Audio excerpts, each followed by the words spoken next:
Assalamualaikum warahmatullahi wabarakatuh. Nepangkeun wasta abdi Maha Putri Arisya Parlambang di kelas 10 MIPA 2 absen 17. Di dieu abdi bade nyaritakeun dongeng anu judulna Sirem jeung Japati.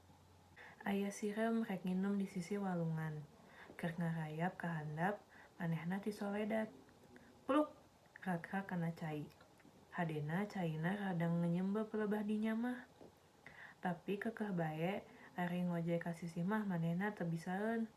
Sirem gegeroan. Tulung, ieu kuring rek dikerelep, tulungan. Kabenaran, aya Japati keur cindeuten dina dahan kai anu nyodor kaluluhuran cai. Kadingeun aya sirem gegeroan minta tolong, barang ngareret ka handap. Katenjoeun sirem keur kokosehan. Japati karunyaeun geuleber-hiber bari ngagel daun salambar. Song diasongkeun daun teh kareupeun sirem. Sirem tuluy muntang kana daun.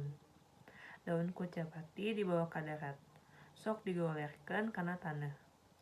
Sirem pohara nganuhunkeunana ka Japati anu geus ngalepaskeun manehanana dina bahaya.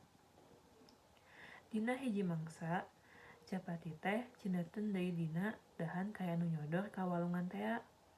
Sirem anu baheula ditulungan ku manehna oge kabeneran aya di handapeun tangkal.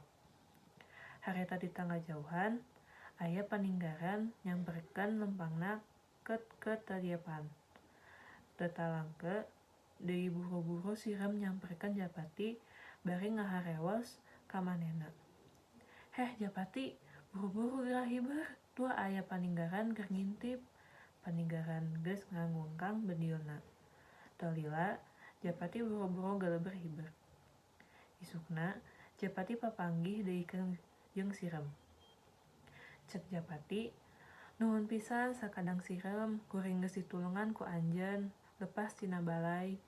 Jawab sirem. Ari eta mah kapanan jauh kawajiban sararea, nulungan batur anu rek menang cilaka eta wajib.